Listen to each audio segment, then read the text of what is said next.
One of the things that so many of us have is negative emotions or negative feelings. And you know, I shared with the group about how it is stressful for a mother to let their baby get on a Greyhound bus at 3 o'clock in the morning and go to New York City, aka the abyss.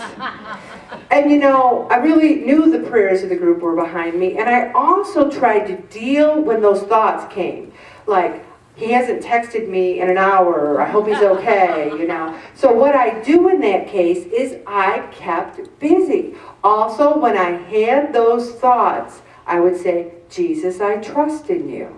Also, this article is going to talk about do something bizarre to get you right off. One of my bizarre things, and at the group time, you're going to all think of something bizarre. Like, I want a candy bar. Then you go to your bizarre thing. My bizarre thing is, I always do my Academy Award speech. And it takes me, I can go, I'm like, I just like to thank Jessica Tandy, who proved to the world that no matter what age you are, you can still win an Academy Award. Remember, she won her Academy Award when she was like 80. And there's so many people I want to thank. And then I do the whole thing. I even see what I have on. Is that bizarre? I'm doing an Academy Award speech. But whatever I was worried about, I've done this, and it takes me down this avenue. So think about, you have a negative emotion. Another thing is, you're annoyed with someone. Not mad, annoyed. Aren't we annoyed? Like, one of my big things is people who talk during concerts. What's interesting is, Vince went to a Broadway show to see Newsies Saturday night because Mom and Dad treated him because he's such a good boy. Those tickets are expensive, Broadway shows. So I said, let me ask you this, Vince. Was anyone talking in the theater? So that's what it gets for people not to talk at a show, $200 price tag, because no one was talking. But you go to West Tennessee for the jazz band concert, there they are up there playing the jazz band, and people are over there going, so, what'd you do today? I'm like, what'd you do today? That's the beginning of a long conversation. And I get annoyed. And then I find that my annoyance is disproportionate to the situation. So I yanked myself back and said, you know what, Lord, help me not to get annoyed, because they're going to talk. Sometimes you can move, sometimes you can just listen to the music a little harder. But we have to pick our annoyance battles. How many times have we gotten annoyed at work? Maybe they wanted to work late or don't appreciate you. You get home, you got healthy salad, you order a pizza. And you know, so often we get angry or depressed or annoyed, and we label those things as good or bad. This article talks about dealing with emotions by labeling them. You're so mad at your husband that you could spit bullets, and you go out and you start eating a half gallon of ice cream. How does that help it? So then you're mad at yourself. I'm so stupid. I shouldn't have gotten angry. I'm so stupid. You're labeling them. Sometimes there's righteous anger. Your husband or your wife or your kids might have done something that you really are annoyed about. Like one thing, on Sunday morning, Vince texted us at 8. He was supposed to meet up with his high school class and go see Waiting for Godot at 3. At 2 o'clock, we still hadn't heard from him. He was supposed to meet up with his class around 10 or 11. I started getting angry, because that's all we ask, communicate, communicate. But I didn't label it. I didn't say I'm wrong to be angry. I pulled myself back in and said, if I have to call the theater at Waiting for Godot, I will find out where that kid is. But I know there's another mother who's like a texting fool, so I called her, and she started texting all the other kids because she has all their text numbers. 5 minutes later, I found out Vince was with his class. So he calls, and I go, Vince, I'm very displeased. We did ask you to keep in touch. I didn't internalize it. I didn't get angry where I was screaming. I'm 59 years old, and I'm learning how to deal with these emotions. I didn't eat over it. That's what we need to do. So often we think we have no control. We have no control over these things. We have no control. We have control over us. We have control over how we react. There's so many times in my life where I can play that movie back in my head and see myself freaking out at people, at situations that don't matter. None of it matters.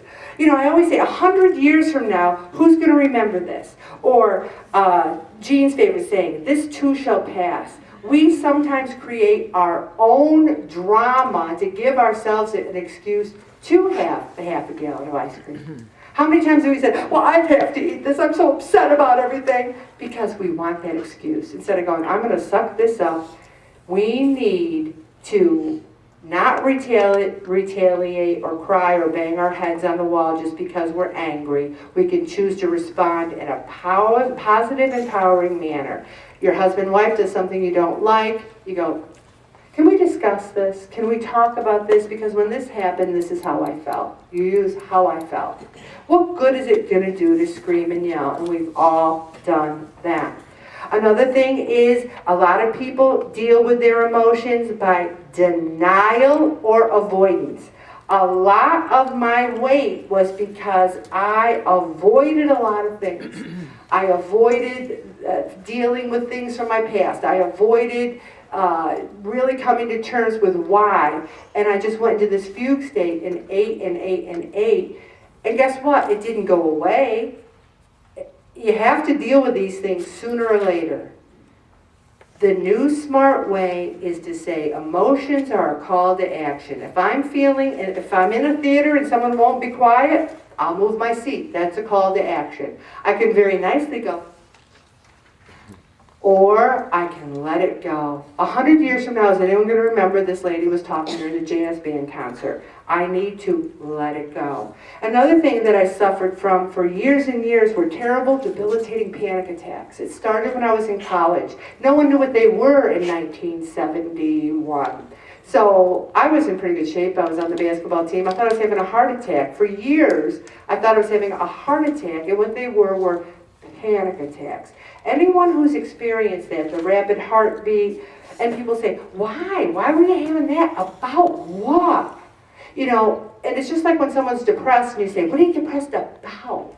Sometimes these things are just a part of your chemical makeup, just part of who you are.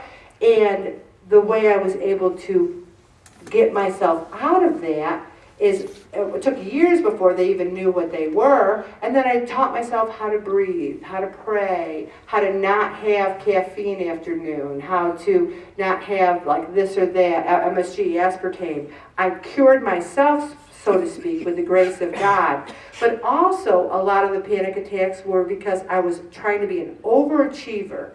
A lot of people who have weight issues are people pleasers and people who have to be so good at everything they do. If you ask anyone about me, they'll say, oh, Ellen, she goes the extra mile. She really tries really, really, really hard. And guess who suffers for that sometimes? Ellen. And so do all of you. We need to just maybe ease up on some of our own emotional things.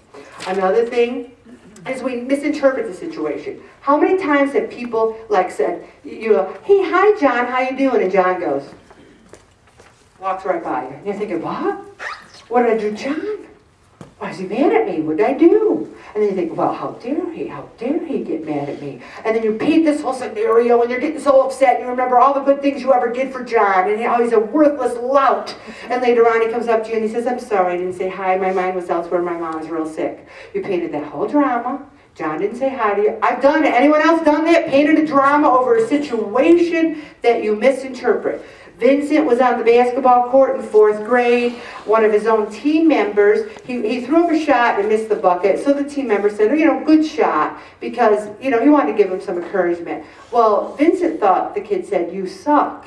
So Vincent shoved his own team member, and the coach had to call a timeout because two of their own team members were fighting in the middle of the Holy Family Court, and we're sitting in the stand going, what's going on? And then Vincent misinterpreted the situation, and we'd have a lot of laughs about that to this day, because how often do we see a situation where we think it's one thing and it's another? Also, disappointment, frustration, all these things. Read this article at home.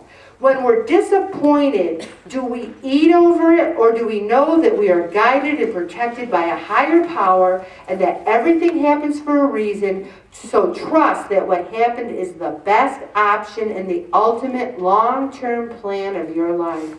Oh, that sounds so beautiful, doesn't it? But when you lose your job and you're going home wondering how the bills are going to get paid, do you say, well, this must be what God wants for me. I'm excited and happy to look at the next adventure in my life. Boy, doesn't that sound nice? But how many of us do that? Also, and these are such good articles, just because something is right for you does not mean it's right for everyone else. I'm huge on this. I think everyone should act one way because it's the right way to be. And when they don't, I'm surprised, I'm hurt, I get upset, I used to eat over it. And then I had a very nice psychiatrist, who was a friend of mine, say, you know what, that's called, Ellen, subjective normalcy. We see the world one way, and when people don't react that way, we get upset. Even the thing about talking in a concert upsets me, but these other people, that's very normal for them. I don't think it's the right thing, see, there I go, but it's very normal for them. So I need to let things go. And you know what we can do? Practice going with the flow. Practice! Everything worth doing is worth practicing at. I just finished a book called The 100-Year-Old Man Who Jumped Out of the Window and Went on Some Adventures. It was a big, long title, but it was the best book ever. This 100-year-old guy escaped from a nursing home, and they went on all these adventures, and it had all these flashbacks to his life and all these things that happened to him. But the thing I took from the whole book is that no matter what happened to him in his life, he just went with the flow. He was like, really? Wow, that's interesting. Went with the flow. So maybe we need to stop having food as a hobby and learn how to go with the flow. I'm going to go through controlling my emotions one more time, Bob. Go right ahead when you're ready.